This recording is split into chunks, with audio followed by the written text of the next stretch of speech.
Hey guys, how we doing? It's Martin Cliffe here from my studio in Hong Kong. I haven't got the nice white backdrop and everything in here today, I'm afraid.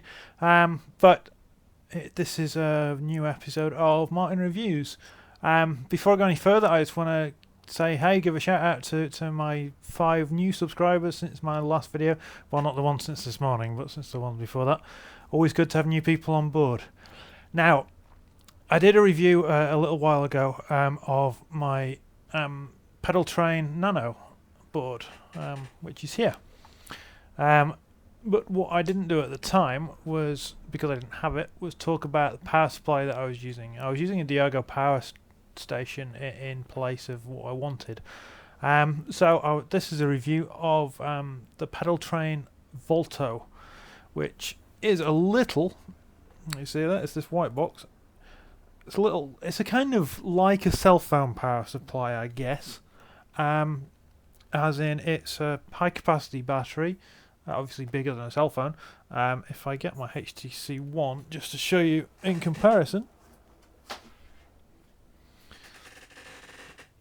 So it's similar kind of size, but about twice as thick.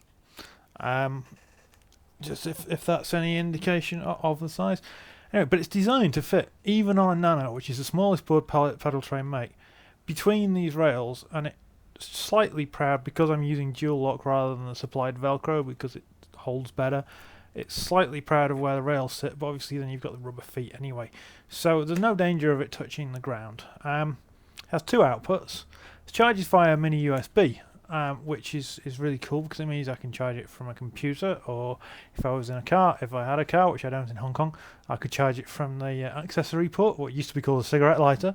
I can charge it obviously from any cell phone adapter, or I could get one of those big portable charging stations and charge it from that if I wanted. It takes about 6 hours to fully charge from a standard 1 amp 5 volt power supply, or probably 8 to 9 hours from a computer, depending on what else you're using your USB for at the time.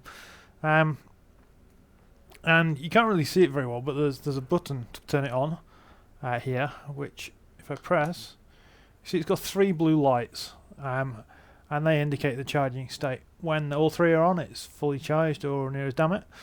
When it's down to 1 light, probably worth thinking about charging it again.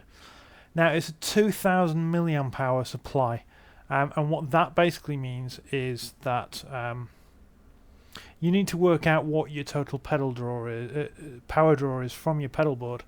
In this case, I have 5 pedals on my Nano, and they are between 5 and 15 milliamps each, the actual power draw that they take. This is the greediest one, the noise gate, which is obviously the one I have on it the longest. So I added it up, and in total, this pedal board, if I ran all the pedals all the time, draws 35 milliamps. So you do a quick bit of maths, 2000 divided by 35 gives about 60 hours or thereabouts of continuous use. That's with all the pedals on. So you're not going to do a gig that long. In fact, if you add up all your gigs in a month, you're probably not going to be that long.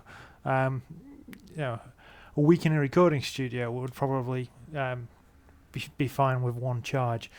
So it's really this board is heavy because it's got 5 pedals on it and all the wiring and everything like that.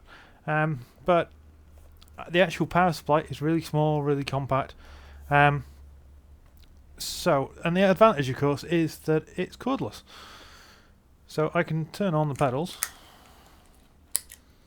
and in fact I could turn them all on, and at that point my amp's getting crazy because there's just too much for my noise gate to handle without turning up to the level.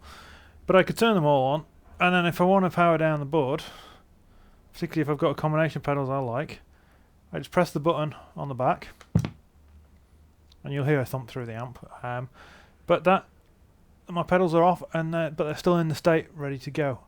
Now, should the worst happen, should my battery run flat, then obviously at the moment, if I play my guitar,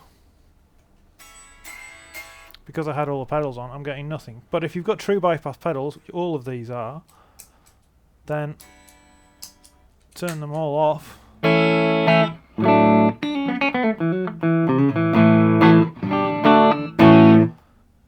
have just guitar into amp. Okay, it's not maybe the most versatile sound in the world, but it's pretty good. And it saves having to, unplug wires and hunt around.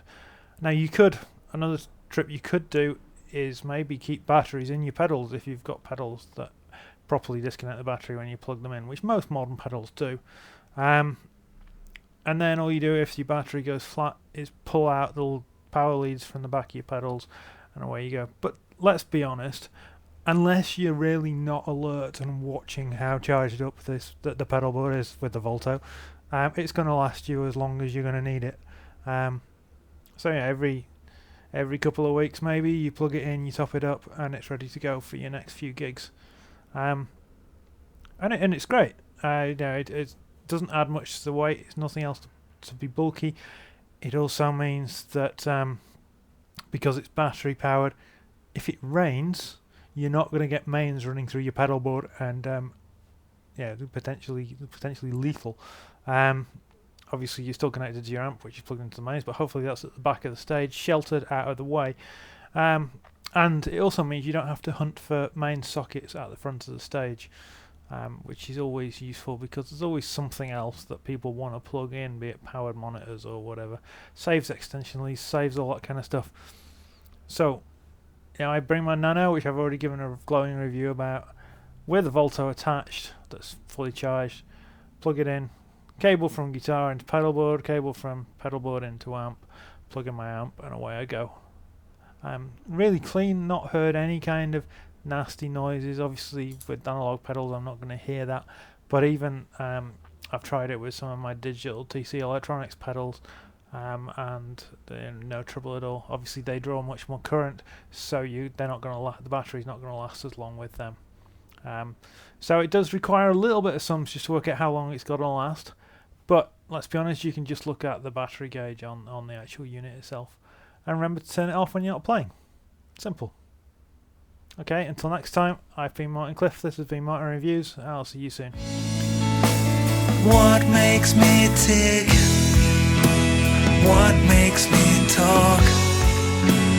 What keeps me running round to what I am devoted? What makes me tick? What makes me